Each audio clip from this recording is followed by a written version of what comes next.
Hey up tout le monde, bienvenue à tous dans cette toute nouvelle vidéo review. Les amis, j'ai la voix un peu explosée. Je vous l'ai dit, j'étais malade toute la semaine. Mais bon voilà, on va reprendre les tournages maintenant parce que je me sens mieux. C'est juste la voix, la gorge qui déconne un peu, vous savez tout ça. Je suis malade une fois par mois, je pense que pour les habitués de la chaîne, ça ne vous surprend même plus. Bref, on va débriefer tous ensemble de ce dernier épisode de la saison 2 de Oshinoko, qui est une fois de plus une masterclass. Il n'y a pas à dire, cet épisode était incroyablement bien animé. La direction artistique de cet épisode-là était vraiment belle aussi. C'est très fidèle au manga et j'ai revu des planches cultes du manga. Je les ai vues en animé, comme le moment où Ruby a ses deux yeux noirs, ou l'apparition de Kamiki à la fin qu'on verra. Et on va en parler tous ensemble justement. Je fais rarement des reviews sur les animés, mais c'est Oshinoko. Voilà, c'est ma vie, ok. C'est trop bien ce manga, lisez Oshinoko. Bref, la saison 3 a déjà été annoncée, ça c'est officiel, il n'y a pas de date, c'est juste qu'elle a été confirmée, on a l'affiche et tout, c'est carré, c'est l'arc, c'est un des meilleurs arcs pour moi, vous allez le voir. Et donc, sans plus attendre, je vais vous dire mon avis, dites-moi en commentaire, en tout cas si vous avez vu Oshinoko, qu'est-ce que vous avez pensé de la série? Voilà, comme ça on débat tous ensemble. Si vous voulez parler du manga avec moi, vous pouvez, mais alors vous mettez un grand spoiler au-dessus de votre commentaire, vous passez quelques lignes, comme ça les gens qui ont envie d'écrire un commentaire ne se font pas spoiler trop vite. Vous voyez ce que je veux dire. Bref, on commence. Du coup, cet épisode-là, il était incroyable. Déjà, la nouvelle OST, la nouvelle musique des Bikomachi, une pépite. Celle-là, ça va partir sur Spotify, je vais l'écouter, comme d'hab.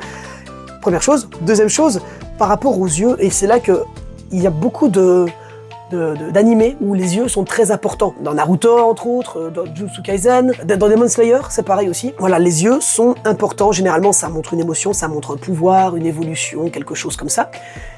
Et ici, les étoiles dans les yeux des personnages, surtout de Aqua et de Ruby, c'est tellement important. Par exemple, Aqua, c'est son œil droit qui a l'étoile, alors que Ruby, c'est son œil gauche.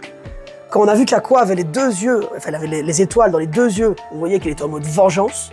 Et puis quand sa vengeance, pour lui, était accomplie, là, les deux étoiles ont disparu et il avait l'air d'être normal, un gars random un peu.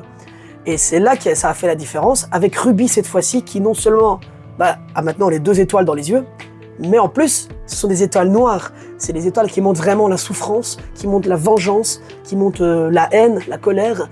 Et tout ça, on va le voir dans le prochain arc. On a pu déjà nous le teaser à la fin de cet épisode, justement, où la carrière de Ruby va simplement décoller. Et on va voir qu'elle va se rapprocher dangereusement de son objectif. Et on a aussi un petit teasing, et ça, je ne sais plus, il y avait une petite case qu'il montrait dans le manga, mais en tout cas, c'est cool qu'il l'ait teasé en animé. On voit déjà, je vais pas spoiler, je vais pas dire ce que c'est, mais ceux qui ont lu le manga le savent, il a mis un écran PC sur lequel il a mis projet 15 ans de mensonges en cours. Voilà. Ça, j'en parle pas ici parce que je me fie aux animés only, mais ça aura son importance pour la suite. Et le fait qu'on le tease déjà en saison 3, alors que c'est potentiellement quelque chose qui devra arriver dans une éventuelle saison 4, c'est du génie, voilà, de l'avoir amorcé déjà maintenant. C'est un détail sans importance pour vous pour l'instant, mais ça aura son importance pour la suite.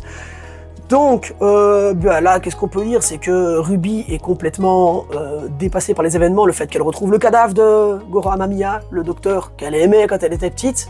Je rappelle que Sarina, la petite fille cancéreuse, ou je sais plus ce qu'elle avait comme maladie, elle était un crush un peu sur son médecin, parce que c'était la seule famille qu'elle avait, c'était le seul ami, parce que ses parents ne venaient pas la voir, et elle a lié un lien d'amitié, un peu plus, mais bref, avec son médecin. Sauf que lui, elle est morte, lui, elle voulait le retrouver quand elle s'est réincarnée en Ruby, sauf que déjà Goro est mort aussi, mais il s'est réincarné en Aqua.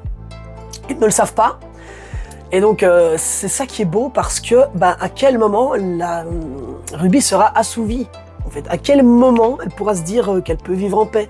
Voilà, parce qu'on voit que son objectif, clairement, elle voulait retrouver le gars, le petit collégien là, et vous l'avez tous compris, vu le chara design. Je pense que c'est pas un spoil de le dire, mais c'est lui le père des jumeaux. Ça se voit. Et quand on a vu ça dans le manga la première fois, on était tous comme des fous.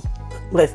Et vous voyez qu'à la fin, ce fameux gars, dont je vais pas dire le nom, en fait si, je pense qu'il a même déjà été dit, mais le gars il a été tué. Il a tué une meuf. Il a tué une meuf là comme ça. Voilà, on sait pas. Le gars, on sait que c'est potentiellement, avec les infos qu'on a dans l'animé, c'est potentiellement le des meurtriers de Ai, qui a l'air d'en vouloir un peu à certaines autres personnes aussi. Et là, il vient de tuer une meuf random, comme ça. Bon, on verra sûrement qui c'est dans la saison 3. Dans le manga, bon, c'est un personnage qui est secondaire, on sait même pas qui c'est. Bref, voilà. Mais on nous vend un peu comme le boss final. On sait que ce gars-là est le père, parce qu'on l'a vu à la fin de l'épisode 12, il était au cimetière, il a croisé Ruby. Et il allait se recueillir sur la tombe de Ai, et il y a eu un truc, c'est le même sang qui coule dans nos veines, un truc comme ça. Donc, voilà, c'est normal, c'est pas un spoil de le dire. Et donc, voir que cette adaptation est tellement fidèle et qu'elle est tellement bien mise en place, que quand Ruby commence à vriller, quand elle rencontre la petite fille qui s'appelle Tsukuyomi, et qui lui explique un petit peu... Qui répond un peu à ces questions en mode, mais à ton avis, pourquoi est-ce que, comme par hasard, il y a l'accouchement de Ai et la mort de Goro qui tombent le même jour? C'est deux événements un petit peu étranges. Et là, quand Ruby commence à essayer de recomposer un petit peu les faits dans sa tête, et que là, elle est en train de pleurer en plein clip, en plein tournage de son clip, et là qu'elle est dans l'eau, et qu'on voit que ses yeux deviennent noirs, ce moment, il m'a marqué. Ce moment, déjà dans le manga, elle était insane, mais dans l'animé, l'émotion a tellement été bien retranscrite. C'est incroyable, voilà.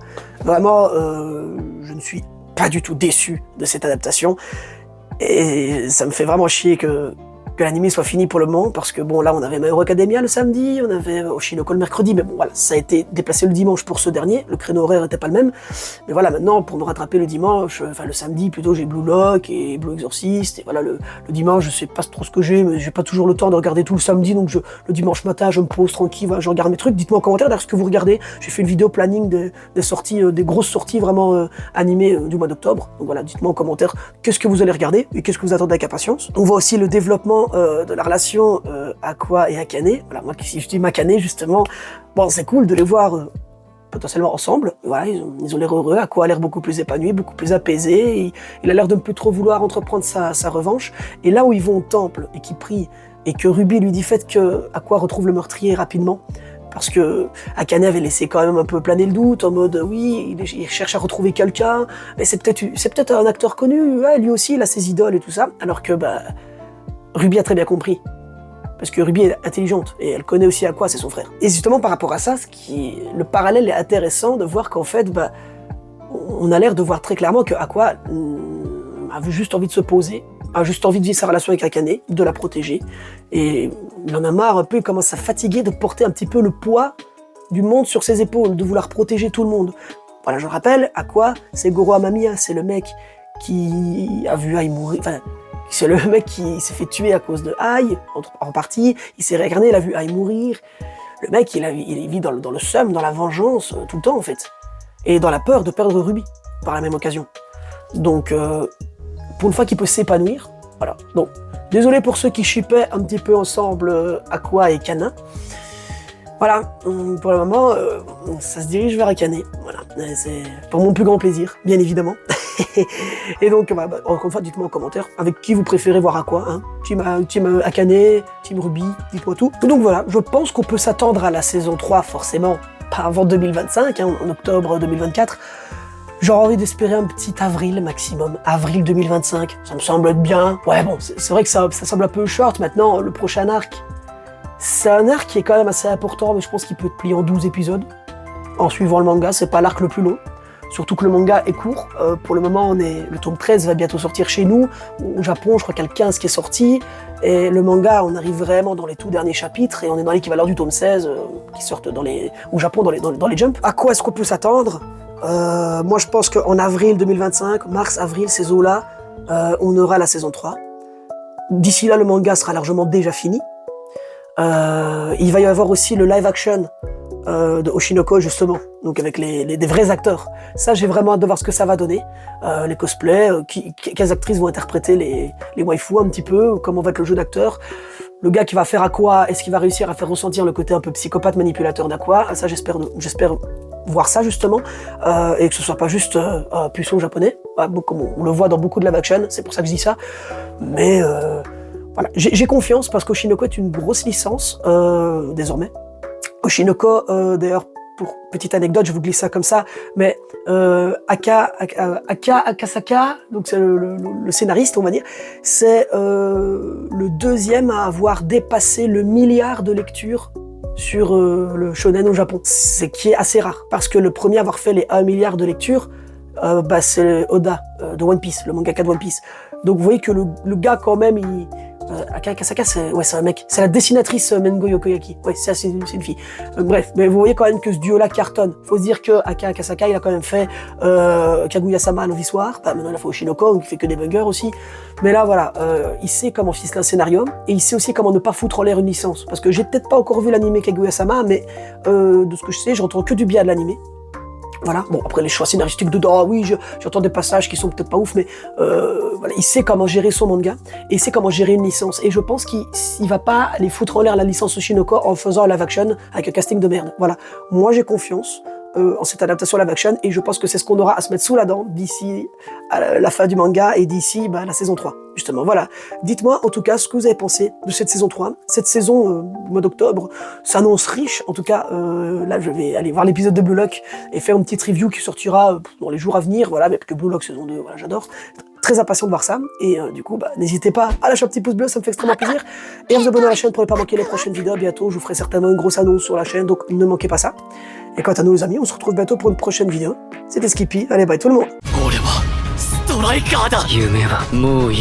何をしにって修行に決まってんじゃん。なめて真似してんじゃねえ。いや終わってねえみてえだってばよ。お前はこのアンダーワールドからログアウトすることはない。このすぐ上でな。